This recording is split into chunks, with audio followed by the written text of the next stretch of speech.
Kristen. And I'm Marisa, and I'm an occupational therapist. So we talked about having some videos to help kind of moms who are just dealing with just general everyday issues, and mom guilt is a big thing, right? Yeah, and I have 3 kids, as we said on our last video, and she I've has got one. So a big thing we wanted to talk about today is kind of the whole concept of going back to work and how to have that work-life balance. And so with occupational therapy, we deal with this a lot with adults. In fact, I've worked with many parents, moms, especially even on like inpatient, like a psychiatric unit, people who really struggle with kind of overall things in terms of feeling overall guilt, depression, things with having this really hard change in your life. Yeah, and I remember how helpful it was for Marisa to come over to my house after I had my daughter, because I was really struggling with the concept of going back to work. I had so much mom guilt. It's a real struggle. You have it all the time for everything, but going back to work and leaving my child with a daycare service, I felt so guilty. Yeah, and there's also the whole other struggle too. And we talk about roles as being an occupational therapist. You want to talk about what your roles in life are. Mm-hmm. So maybe your former self was really a worker, and that was your whole life. At least for me, that was my case. Yeah. And then basically now you're a mother, right? You're also, you still have your role possibly as a wife or as a daughter. You have all these different roles in life. So it's figuring out this new kind of shift of priorities and how to deal with that. And you're no longer just like, you know, someone's coming over to see me, it's someone coming over to see my kid and all that kind of stuff. And it's just a lot of new adjustments to make when you have a baby in the family. And so I remember Marisa coming over and helping a lot with reminding me that I'm also Kristen and I needed to put my own needs first. I mean, it was really hard for me to even take care of myself after having a baby.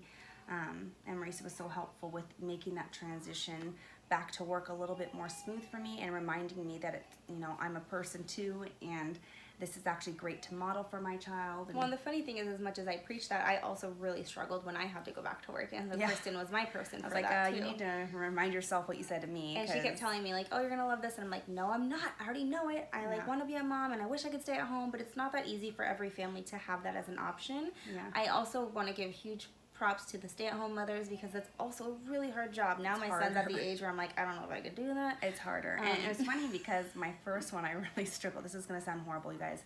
But my first one, I really struggled, as Marisa knows. And then when I had my twins, I was eager to go back to work. Like, whoop, whoop, daycare. Like, that's a vacation. How old were they when guys they went take back? my kids. When you went back I went back for both of them after 3 months. Oh yeah, so that's impressive. I was luxurious and had 6 months. So yeah, but financially we needed the money. Makes so sense. I had to go back after the 3 months after I wasn't getting paid any longer. And but yeah, it was so funny. First time mom syndrome is such a thing. It's such a thing.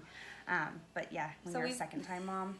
And we wanted to give some pointers too. So when you're trying to go back to work, we want you to kind of think about too, there are going to be a lot of difficult things, and it feels so surreal your first day back, because you're looking around like, oh my gosh, everyone else, this is like, life is the same and mine's totally different. And it's really weird. And then there's the whole figuring out pumping if you're breastfeeding, or is your baby eating with whoever's the caregiver now, and how do you check in? How much? And and that changed a lot too after having one, and she lived. I had the 2 babies, and I'm like, well, I made one alive, so I didn't stress as much that second time around going back to work. And I knew like they're eating, and maybe I don't know how much, and maybe it's not as much as when they're with me, but they're eating, they're thriving, their doctor checkups, they're growing normally. So I mean, it's just a lot of things. You're gonna feel that anxiety going back to work, but it's so important to take care of yourself and to remember who you were before children, and who you are going forward. Like, exactly. that you can develop a new self, and it doesn't have to be this whole I am one for my kid. And I just wanted to point out, I think hopefully on this channel we'll also be presenting some research, but there is a lot of research that shows, number one, being a stay-at-home mom is so hard and so great, and it's so great for you to, if you are a stay-at-home mom, find opportunities for yourself still. Find opportunities for your kids to socialize, whether that's play dates or going to like little classes, but things where you get out of the house a little bit. It's gonna be good for both of you. Yeah, and do things for yourself as well. You don't have to make everything for your kid. Like if there's something you enjoy doing that you can bring your kid along, wine tasting, go for it. Done it. I always joke my kid's gonna be a sommelier with how much he's gone wine tasting. Yeah. And the other things too I want to say too is research actually shows that a working parent, sorry, we're getting a little interruption here. Thanks, baby. Yeah. So a working parent is also, there's a lot of research that shows that boys who have a working mom can grow up and have different respect with other with their parents or with other women in a different way. And girls who see a mom that's working can grow up to be more independent and see that as a role model. So just to kind of take some of the guilt off if you are deciding to go back to work, there's also a lot of benefits. You know, there's also benefits of the socialization with daycare and things like that. Yeah, and that being said too, you know, like whatever you're doing for your kid, you're doing for a reason.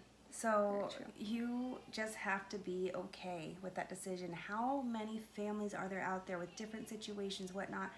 We're all human. We all have our issues. No one's perfect. Everyone's I always talk with Marisa about what's normal these days. I don't even know what that word means. But just you have to be okay with your decision, and everything will be fine. Everything will turn out fine. And there's, you know, we're all doing the best we can with the cards we're dealt. And I think you should just give yourself some massive praise for agreed, for raising a child or children if you have a child, surviving and not going insane. Yeah. And if you drink wine while doing it, done. Power to you. Or coffee's good. There Always you go. with me. Always with the coffee, sparkling water, whatever. Exactly. Whatever floats your boat. Yeah. So do it what makes sense for you. Yeah. Don't feel guilty about it. Yeah. Praise yourself, and honestly, again, bringing it back to kind of at least what we do for OT, like we are always praising self-care. Self-care is what you're showing to your kids. If you take care of yourself, you're a better caregiver for others. And not only that, you're showing them the importance of self-care. And it's so great to show that message. So just remind yourself that when you're taking care of yourself. Exactly. Okay? All right, you guys. Thank you so much. Remember to subscribe. Go ahead and comment below. We also are on Instagram with Talk to the Hand Mamas and also on Facebook. So if you ever have any topics you want us to address, go ahead and message us there. Yeah. Okay? All right. And awesome. Talk to the hand.